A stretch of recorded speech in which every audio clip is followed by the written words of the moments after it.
தவேகாவின் இரண்டாவது மாநில மாநாட்டின் மூலம் நாம் தான் முதன்மை சக்தி என்பதை உலகிற்கு மீண்டும் உணர்த்துவோம் என்று அக்கட்சியின் தலைவர் விஜய் தெரிவித்துள்ளார்.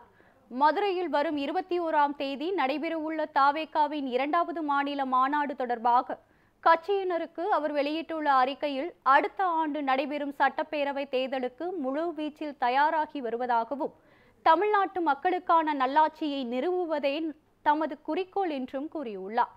அதனால்தான் வாகை சூடும் வரலாறு திரும்புகிறது, வெற்றி பேரணியில் தமிழ்நாடு என்ற மையக்கருத்தை முன்வைத்து இரண்டாவது மாநில மாநாடு நடைபெறுவதாக விஜய் குறிப்பிட்டுள்ளார்.